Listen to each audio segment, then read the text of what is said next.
E teve essa primeira parte falando sobre o dogma, né, em si mesmo, o que ele é.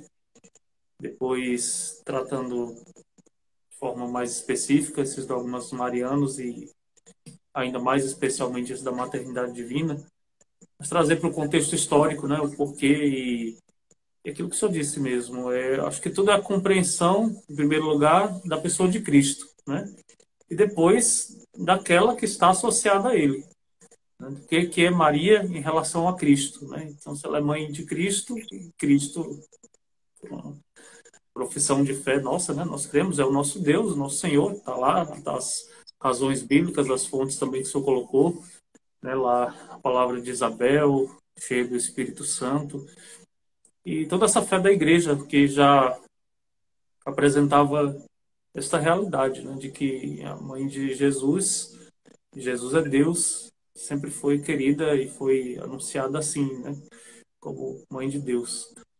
É uma maravilha a nossa fé, né? A nossa fé católica, a gente poder experimentar essa verdade que vem, né? A partir de Deus mesmo e depois comunicada pela igreja. É, claro que também não dá tempo, né, de falar sobre isso agora, nesse contexto, mas assim, de por que que é a igreja que é a responsável, vamos dizer assim, ela tem essa competência, essa missão de interpretar a escritura, né? De dizer que tal realidade é assim e não de outro jeito, né? Então, essa missão que Jesus deu aos apóstolos e que depois ela é continuada, né, pelos seus sucessores e que faz da igreja um organismo vivo, mas que tem essa missão, né, essa competência de ensinar e de manifestar a Escritura como realmente palavra de Deus, mas de uma forma bem específica, bem clara, com uma verdade que não muda de acordo com os tempos, né? Por isso que os dogmas também não mudam, né? É uma verdade perene, revelada e que não agora não varia com os tempos. Depois falando, por exemplo, sobre a Assunção de Nossa Senhora, sobre a Imaculada, que são dogmas mais recentes, mas não é uma verdade recente, né? É, a, é o dogma, né? É a formulação, é a proclamação que é recente, né? Mas a fé da Igreja sempre foi desse sentido. Justamente, porque até mesmo o evangelho, né, esses evangelhos desses dias, né, dessa semana, né, Jesus diz, né, muitas coisas ainda tenho, Para até dizer. ele dizia, né, que era melhor traduzir o verbo que é utilizado no grego, muitas coisas eu tenho ainda para conversar com vocês, né? Não simplesmente para vos dizer, mas para conversar com vocês. Mas quando vier o Espírito da verdade, ele vos conduzirá. E também a própria expressão grega diz assim, ele vai colocar no caminho para a verdade. Né? E nós já sabemos que o caminho é Jesus. Então, Nos alguém pode encaminhará. dizer, Eu ouvi a homilia de hoje. né? Justamente. Então, alguém que poderia dizer assim, sim, mas Jesus já revelou, e a igreja sempre diz isso, né? Que não há nenhuma novidade essencial, né, da revelação, né? Porque não é assim, né? Até o próprio cânon da Escritura já foi fechado. Porém, Jesus disse muito claro, mas vocês não conseguem compreender. A dificuldade não é de Jesus, né? A dificuldade não é na verdade que ele é e que ele transmite, mas é no limite que nós temos de conceber, de perceber, de assumir, que leva tempo. Então, e a igreja, na sua missão, justamente tem que ajudar, né? Porque iluminada, assistida pelo Espírito Santo, não é como nós acreditamos, não é o instrumento para recordar o que Jesus disse e continuar a escutar, não é, quais são as consequências daquilo que ele disse. Né? Pois bem, é muito interessante que a própria formulação, né, a definição do Concílio de Éfeso, né, sobre esse dogma, né, eu tenho aqui, diz assim, você lembrou, né, eu só vou dizer como está aqui textualmente, que é justamente aquela questão que o dogma fundamental, né, ou melhor, dizendo, o fundamento do dogma mariano não é ele, o dogma mariano. Mas o fundamento do dogma mariano é o dogma cristológico, trinitário.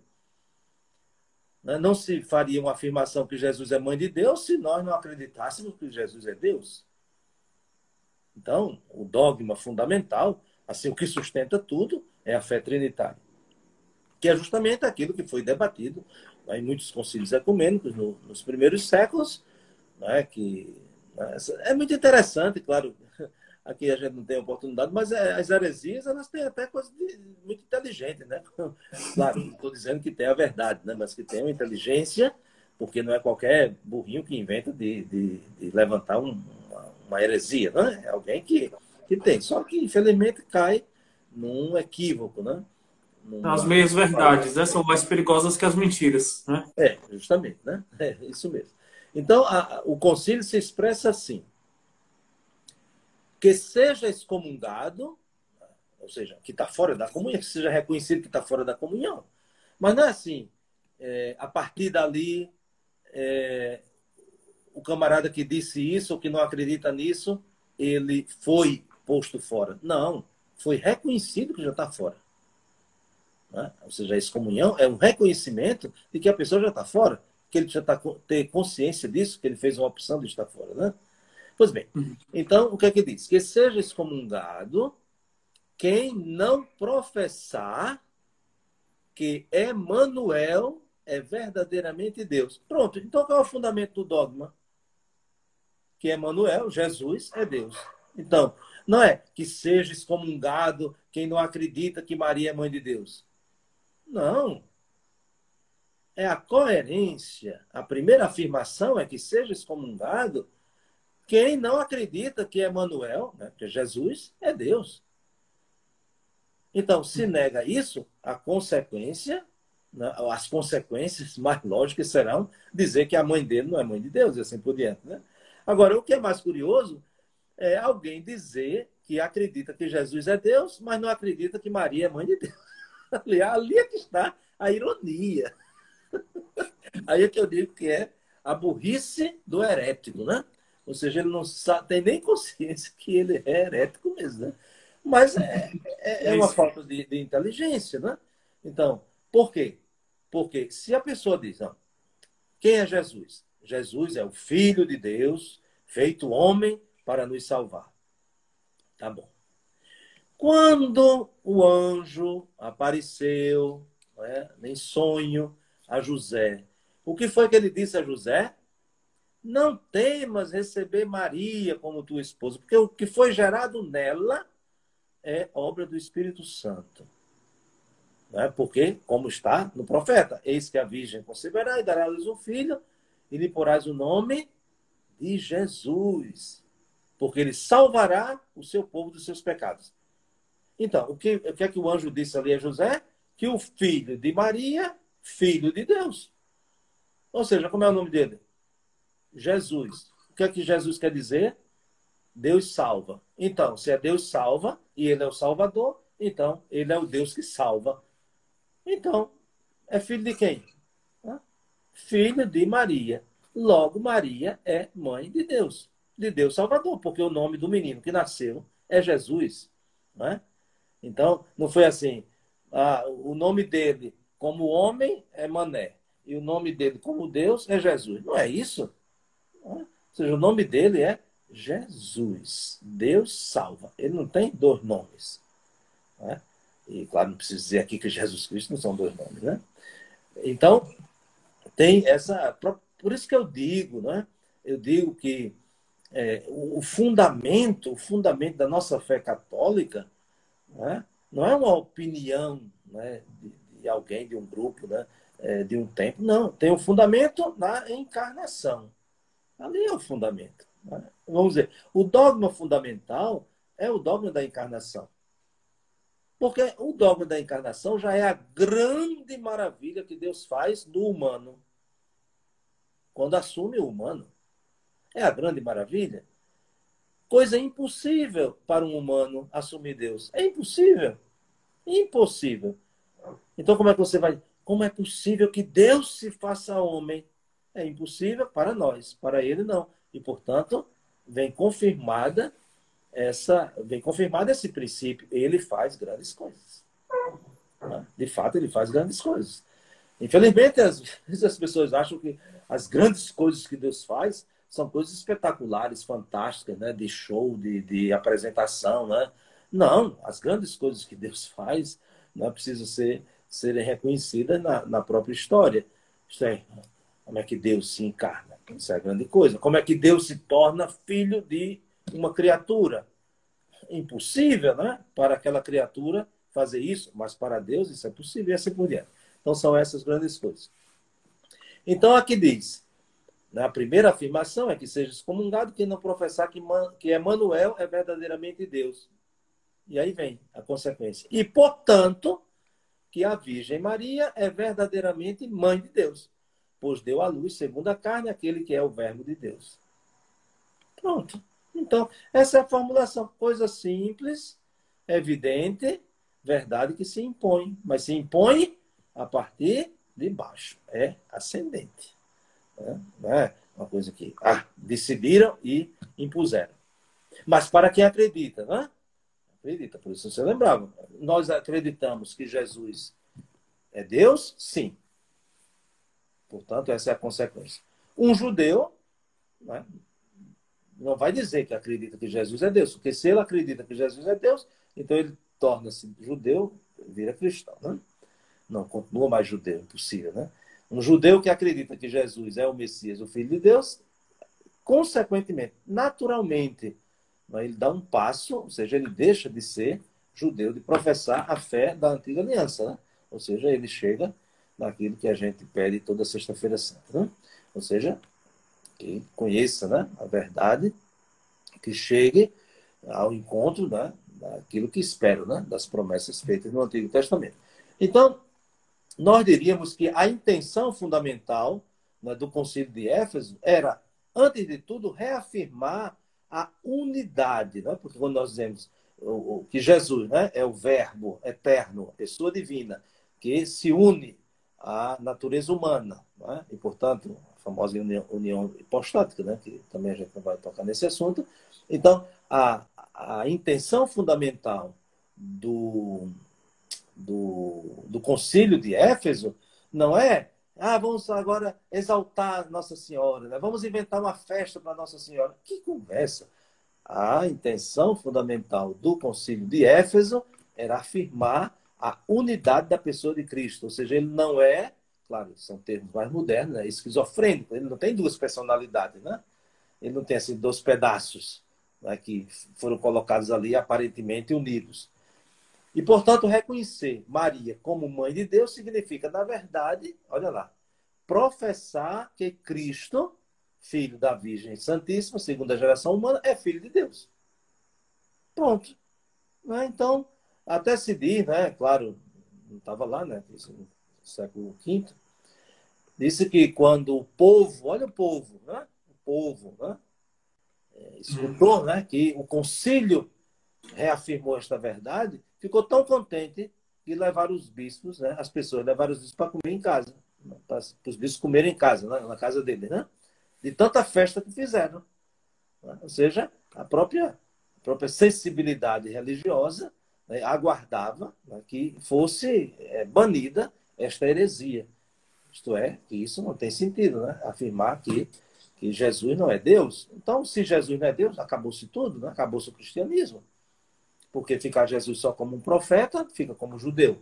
Ficar Jesus como um homem bom, então não tem salvação. Ficar Jesus só como alguém que lutou, que não sei o quê, isso muita gente já fez e talvez em alguns aspectos até seja até mais considerado. Mas não é. Ou seja, o específico é que Jesus é Deus. Jesus é Deus Salvador. Jesus, Deus salva. E, portanto, ele é filho verdadeiramente de Maria, porque ele é filho verdadeiramente de Deus. Portanto, não tem como separar. Ou seja, é uma questão diríamos, de uma lógica. Né? De uma lógica. Se você aceita que Jesus é Deus, não pode fazer essa separação na encarnação. Né? Porque você está tocando, aí volta de novo a um dogma fundamental. Se encarnou ou não se encarnou? A encarnação foi aparente ou foi real? Né? Uhum. Existem umas heresias engraçadas do tipo assim, né? Tinha uma heresia que dizia assim, o pai, não são três pessoas, né? É uma única pessoa em três modos de ser. Eu tenho até medo de dizer essas heresias sem aprofundar, para a pessoa não ficar pensando que essa é a fé, né? Porque tem uma lógica. Assim, o pai, não é? Decidiu vir ao mundo, aí virou o filho. Aí mataram o filho, e o filho foi, ressuscitou, virou o espírito. Não é? Então, são modalidades da existência de Deus. Isso é uma heresia. Por quê? Porque está negando a trindade. Está falando aqui de três modalidades, mas não da trindade, né? Que existe, né? Concomitantemente. Né? As três pessoas existem desde sempre. Então, não é a fé da igreja, né? De forma nenhuma. Alguém pode dizer, mas que coisa. Sim, eu compreendo. Né? Aí eu compreendo bem direitinho que se Deus Pai se encarnou e virou filho, e depois que morreu virou espírito, né? Olha que lógica. Tem uma lógica assim bem compreensível. Não, isso não é a fé da igreja, né? Isso é heresia dos primeiros tempos. E assim por diante. Então, essa afirmação, né, do nosso concílio de Éfeso é justamente para reforçar a fé cristológica. Então, não tem como separar, não é, a afirmação de que Maria é mãe de Deus se nós não reconhecemos que Jesus é Deus. Bom, eu acho que ficou claro, né, em relação a esse dogma. Não sei se... Sim, sim. Perfeito. Porque até outro dia eu estava conversando com alguém dizendo, né, que nesses momentos que a gente reflete aqui, né, a gente tem que considerar que assim, há pessoas que já têm um certo conhecimento, há pessoas que estão iniciando, há pessoas que já leram alguma coisa, há pessoas que têm um interesse. Né? Então, a gente não pode nem usar uma linguagem tão complicada, né, de teologia, de termos, né, mais clássicos ou termos mais complicados, né, porque nós estamos assim num ambiente, numa sala um tanto eclética, né? Um pouco misturada. Aí a gente pede paciência, né? Para quem já está um pouco na frente e perseverança para quem ainda precisa, né, dar uns passos, mas acredito que a gente pode aproveitar alguma coisa, né? Em relação... Eu estou aqui me coçando para ver se entra na virgindade, né? Eu vou entrar, né? Quem não tiver disposição, não tiver, não digo nem disposição, não tiver disponibilidade, né? Porque às vezes a pessoa tem outras coisas. Mas eu vou dizer alguma coisa sobre a virgindade de Maria e daí vou tentar, né? Então, esse dogma, ele foi... O dogma da maternidade, como a gente citou ali, né, no concílio de Éfeso, né?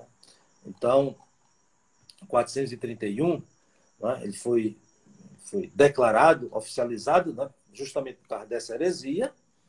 Havia uma necessidade da própria igreja, né, dizer, olha, mas tem gente que está dizendo isso, tem gente que está dizendo aquilo, e aí, como é? Precisa reafirmar. Mas, como a gente viu, já tinha uma história. A mesma coisa da virgindade perpétua de Maria. Né? Já a partir dos evangelhos, eis que a virgem conceberá e dará a luz um filho. Né? Vejam que São Paulo diz assim, na plenitude dos tempos, Deus enviou o seu filho nascido de uma mulher. Né? Então, falou ali da mulher até para relacionar como da descendência da humanidade de Eva. Não entrou nesses aspectos específicos, mas veja que quando em Mateus. Depois, o próprio Lucas, né? O anjo Gabriel foi enviado a uma virgem, toda essa história. Então, isso não começa com as afirmações dos vários concílios, né? Que não foi apenas um concílio que reafirmou isso. Mas temos várias proclamações disso aqui. Mas um que configurou, né? Deu essa configuração mais oficial foi o Concílio de Latrão. Nós estamos aí em 649. Então vejam que são afirmações milenares. Né? Tem toda uma tradição, né? Tem toda uma história que dá peso, né? Não é simplesmente, pensou, né? E como eu disse, Maria não se começou a chamar Maria de mãe de Jesus, de mãe de Deus, quando o dogma foi proclamado. Como também a própria questão de chamá-la virgem também não foi a partir de uma proclamação dogmática, né, oficial. Como a gente sempre diz, é sempre um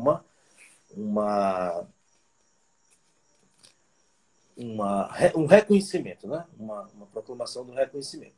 Mas aí no Concílio de Latrão, em 649, então o Papa Martinho I, então ele fez essa declaração. E aqui eu leio o que foi dito na proclamação, né?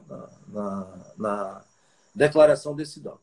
Se alguém não confessa de acordo com os santos padres, então isso é a opinião de um Papa, né? É a opinião, mesmo os dogmas mais recentes, né? Proclamados na Igreja pelo Papa, mas ele escutou, né? Ou seja, fez toda uma consideração tanto da história, dos estudos, da patrística e também dos bispos daquele momento. Então, se alguém não confessa, de acordo com os santos padres, propriamente e segundo a verdade, como mãe de Deus, né? Vejam, a própria chamada já para aquele dogma conhecido.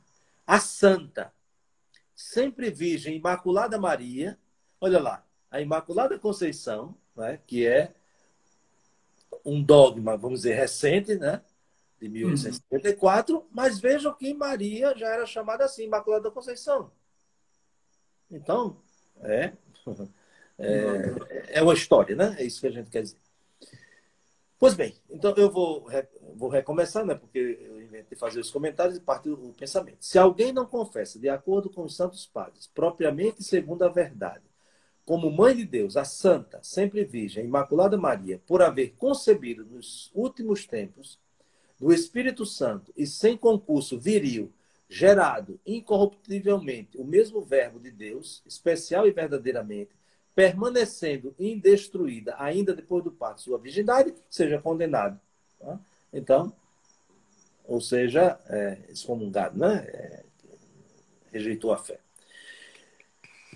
E aí, para tornar de um modo mais sistemático e mais simples, né, a compreensão do dogma, a gente pode ver 3 elementos que também isso foi um amadurecimento, né? Um amadurecimento em relação à compreensão e se chegar à afirmação do dogma da virgindade perpétua. Quais são os 3 elementos? Primeiro, a concepção virginal, ou seja, Maria não teve o ato conjugal, né, para que Jesus fosse gerado no seu ventre. Então, a concepção virginal. E aí, a Escritura, né, dá um fundamento muito consistente, né? Porque diz que José não a conheceu. Tem aquela questão ali que tem que ser interpretada também, até ele nascer, mas não significa que depois que nasceu, porque isso é uma construção sintática, né? Tanto do hebraico como do grego, e que não significa que o fato de ter dito até o momento e depois aconteceu. Eu me lembro até, essa é uma expressão no hebraico que é ad ki, né? É uma preposição. E todo mundo sabe aquela história de Micol, né? Micol era apaixonada por Davi, queria casar, ela até fez uma crítica quando Davi dançou diante da arca, toda essa história, mas depois conseguiu realizar o desejo. E aí diz que ela não teve filhos ad que, ou seja, até o dia que morreu. Então, isso não significa que depois que morreu, teve. Então, vejam que são construções próprias da língua. Não é? Então, até o momento, não a conheceu. Não significa que o texto esteja dizendo que depois aconteceu. Né? A questão de José unir ela. Então, o primeiro elemento, a concepção virginal. O segundo elemento desta proclamação dogmática é a opção celibatária de Maria, né, que já está numa tradição muito antiga, né, ter sido consagrada a Deus, né? Então, é um outro elemento. E a outra questão, o outro ponto, que nós estamos chamando aqui, né, outro componente do dogma, é a virgindade no parto, né, porque aí a afirmação é virgem antes, durante e depois. Né? É por isso que se chama perpétua, né? Virgindade perpétua. E aí a virgindade no parto e, consequentemente, também pós-parto. Isso é a compreensão, né, que nós temos do dogma. E aqui se levantam muitas questões, né, biológica, espiritual, formal, material, não sei o quê, que aqui precisaria pelo menos quase um semestre, né, para discutir isso, e infelizmente não há essa possibilidade. Mas como fé que nós acreditamos, aí nós precisamos recuperar quais são os sentidos, né, que estão presentes e se complementam nessa afirmação de fé, nessa afirmação da verdade sobre Maria, da sua virgindade perpétua. Então, o primeiro significado, o primeiro sentido da virgindade perpétua de Maria é cristológico. Aí, de novo, né? Olha, a gente sempre volta para Cristo. Sem Cristo, não existe nenhum dogma de Maria. Nada, nenhum. Tudo perde o sentido, né? Então, é sempre a raiz. É a afirmação de fé cristológica. Então, quando, nesse sentido, né, no sentido cristológico, o que é que nós queremos dizer? Nós queremos dizer que a concepção virginal, considerando sempre aqueles três componentes, indica que Jesus é um ser verdadeiramente novo, um dom gratuito de Deus, e, portanto, com ele se inaugura uma nova criação. E até os evangelhos, quando apresentam o batismo de Jesus, descreve a cena como fazendo um paralelo com Gênesis capítulo 1, né? Então, veja lá o batismo de Jesus como é. Jesus sai da água e se abrem os céus, o Espírito desce sobre ele e se escuta a voz: este é o meu filho muito amado. Pronto. Como é a primeira criação? A água, só tem água, o Espírito de Deus paira sobre as águas e a voz de Deus faça-se e foi feito, né? Então, os evangelistas fazem esse paralelo para dizer que com Jesus se inaugura a nova criação. Então, esse sentido cristológico, né, da virgindade perpétua de Maria é justamente um anúncio e um sinal muito eloquente dessa graça do Senhor. Né? Ou seja, como é que poderia irromper o novo se não existisse algo de extraordinário? Ou seja, se Jesus nascesse como fruto da união de José com Maria, o que é que tem de novo aí? O que é que tem do irromper da novidade da nova criação? Nada. O segundo sentido é um sentido salvífico. Ou seja, Deus escolhe, e aí a Bíblia está cheia, e Maria é testemunha disso, que Deus escolhe os meios pobres, ou seja, aqueles que não podem fazer por si mesmos, para realizar as suas grandes obras. Aí vem a história do Magnífica, né? Olhou para a minha humildade, né? Alguns gostam até de trazer minha humilhação, não vamos entrar nesse aspecto. Mas olhou para a minha humildade, ou seja, para aquilo que eu não posso fazer. Né? Por isso que ele fez grandes coisas. Então, qual é essa marca fundamental da humildade de Maria? É justamente a sua virgindade. Né? E vejam que a virgindade, né, para a cultura semita é um preparar-se em vista das núpcias. Né? Então, não é absolutizar a virgindade, mas é relacionar a virgindade, né, como uma preparação para as núpcias, né, onde vem acontecer o fato novo, né, diferente. Então, por exemplo, existe no Antigo Testamento, no livro dos Juízes, uma situação, acho que todo mundo conhece, existia um juiz chamado Jefté, né? E Jefté, isso é Juízes capítulo 11 por ali. Então, Jefté, né, fez um voto, né? Porque ele ganhou, né, lá uma batalha e tudo isso, ele fez um voto, né, de oferecer a Javé como expressão da sua gratidão, oferecer em sacrifício ao chegar em casa quem ele encontrasse. E aí, quando ele chegou em casa, ele pensava que ia encontrar uma vaca no terreiro, encontrou foi a filha. Ele pensou que ia encontrar uma ovelha, encontrou foi a filha, né? Veja que desastre. Aí ele quase enlouquece, né? Mas já tinha prometido o que é que ia fazer. E aí disse para a filha, né? Disse, minha filha, olha, eu prometi. Ele disse, tá bom, papai. Mas me dê um tempo para eu ir com as minhas colegas chorar a minha virgindade nas montanhas. Ou seja, por quê? Porque ia morrer virgem. Então ela foi chorar a virgindade. Então a virgindade, ou seja, sem a perspectiva, né, das núpcias, ela não tem sentido. Né? Ela não. Então, alguém que faz, né, esse voto, né, por isso que fala ali da opção celibatária de Maria, é de fato, humilhar-se, né? É um esvaziar-se. Né? Ou seja, a possibilidade que ela tem, ela entrega. Então, e até os profetas utilizam a virgindade para falar como se fosse uma desgraça para o povo, né? Descreve um pouco aí o povo, né? Que está ali em situações difíceis, né? Como a virgem que vai morrer e que não vai ter filho. Então tem esse sentido salvífico. São tantas vezes, parece que nós tomamos o sentido negativo as núpcias, né? O casamento, a Sim. fecundidade, e até vem, né, assim, o celibatário, né? Os padres, bispos, enfim, o religioso, a religiosa não se casam porque vem nisso uma coisa ruim. Não é nada disso, é muito pelo contrário, né? Sim, sem dúvida, né?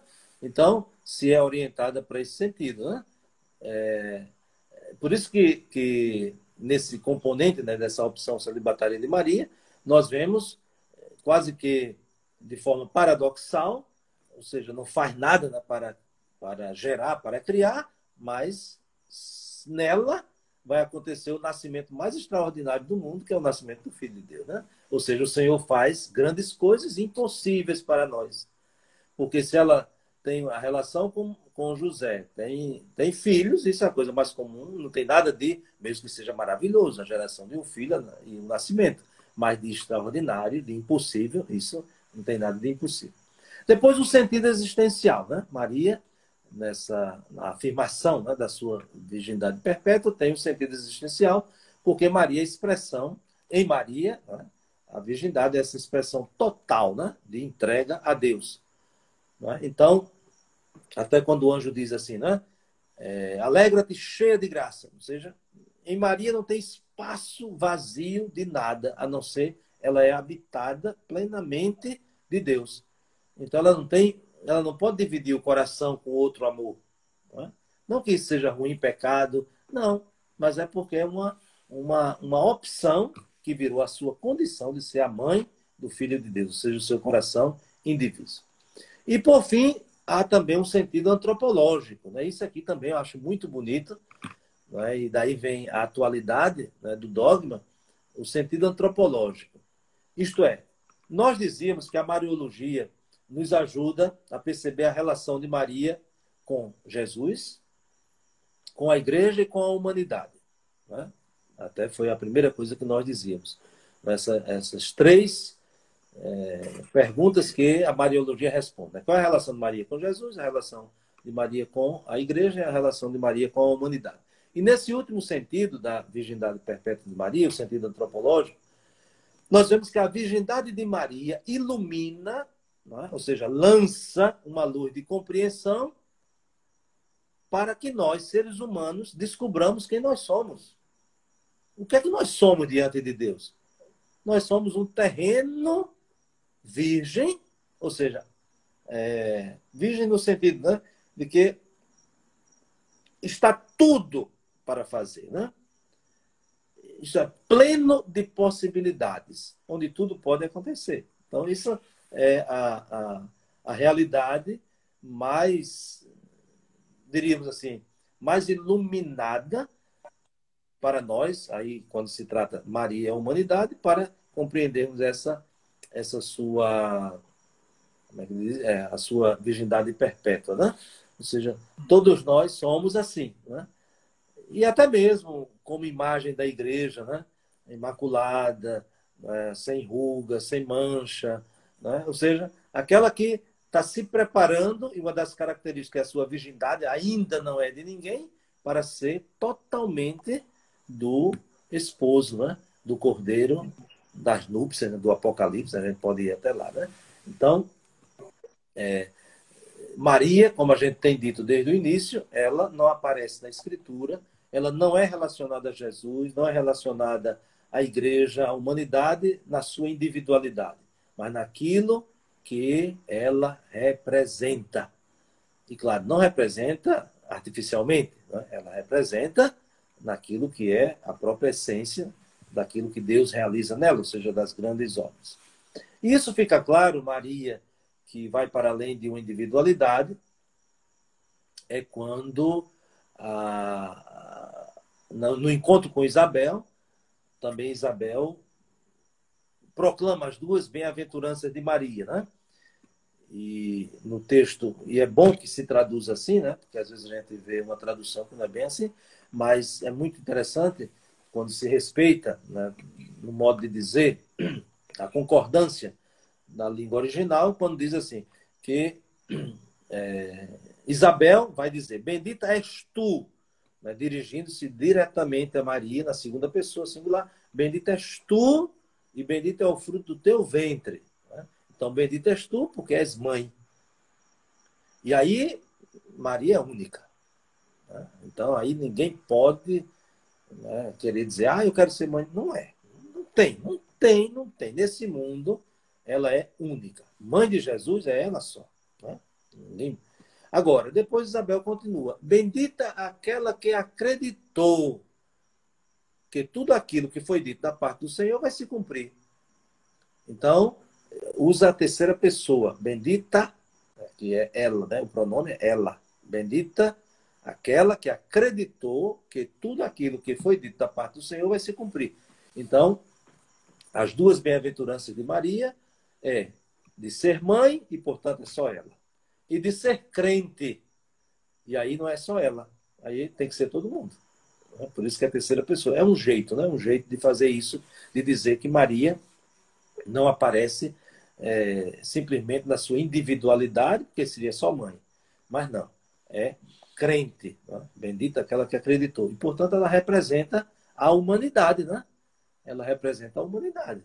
E aí volta de novo aquilo que a gente disse, né? Deus realiza coisas impossíveis aos homens, mas só são conhecidas porque são feitas para os homens, pelos homens e aos homens.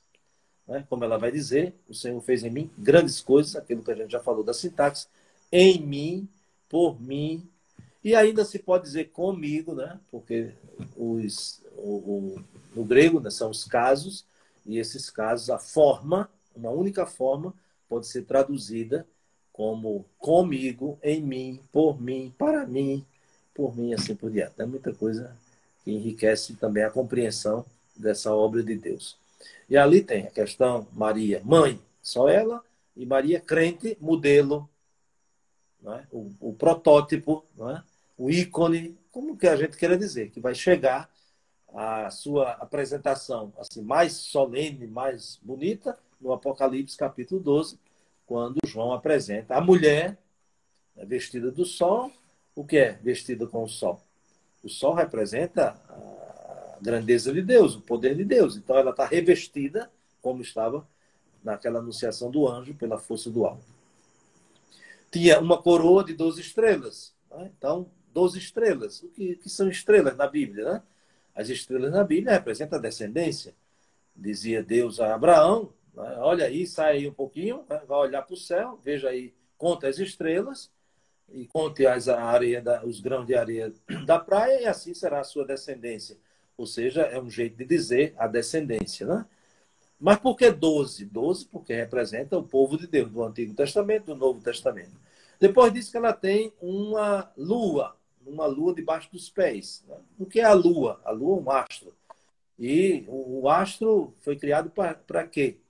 Diz a primeira página da Bíblia que Deus colocou os astros, né, o grande astro, o Sol e a Lua e as estrelas para marcar as estações e o tempo. Então, é um jeito de dizer o tempo. Se ela está acima, ou melhor, ela tem a Lua debaixo dos pés, então ela está acima do tempo. Né? Então, já participa da eternidade, e aí já é uma boa introdução para a Assunção de Maria, que a gente vai ver da outra vez. Né? Pois bem, então eu acho que basta, né? A gente já está aí com as 2 horas. A gente agradece aí o pessoal com muita paciência. E na próxima quarta-feira a gente retoma para falar sobre mais 2 dogmas, o dogma da Imaculada Conceição, né? Muito querido ao nosso povo, e o dogma da Assunção de Maria, que é reconhecida também por quem não é católico como um grande benefício que a Igreja fez, né? Para, do ponto de vista antropológico, a pessoa também compreender, né, a realidade humana. Né? Então, vamos tocar no assunto só na próxima semana, para não prolongar mais. Né? Bem? É nossa primeira experiência nesse horário, das 20 horas. E acho que próxima quarta a gente mantém, né, esse horário das 20 horas. Por mim, eu acho também melhor, né? É sim, eu penso que sim. Pois muito bem. Então, se eu podia nos deixar uma bênção, né, essa noite. Agradeço demais, porque nós tivemos essa iniciativa da Pastoral da Comunicação de trazer essa palavra do Senhor, esses ensinamentos, de também pedir uma palavra diariamente sobre o Evangelho, na liturgia diária, e todos os dias nós temos ali um grupo fiel de pessoas que estão acompanhando, e tenho certeza que muitas pessoas se sentem agradecidas, né? Ainda há pouco tempo a gente está conseguindo também salvar essas lives no Instagram, mas eu gostaria de pedir, se você ainda não, você que está nos assistindo, se você ainda não fez a sua inscrição lá no canal do YouTube, dá um pulinho lá, né, faz a sua inscrição. Nós temos, da última vez que eu olhei, há 2 dias, nós tínhamos 700 inscritos. Então faltam 300 aí apenas para a gente chegar nos 1.000, né? Então, se você ainda não se inscreveu, dá um pulinho lá, né, faz o seu login no YouTube e se inscreve no nosso canal, tá bom? Diocese de Limoeiro. Então é isso. Tá bem, então vamos invocar a bênção de Deus também pela intercessão da bem-aventurada Virgem Maria, Ele que é Pai, Filho e Espírito Santo. Amém. Uma boa noite, muito obrigado também aí pela sua colaboração e até amanhã, né, para quem acompanha também a reflexão de manhã cedo. Tá bom. Até amanhã. Boa noite. Uma boa Obrigado. noite para todo mundo. Tchau.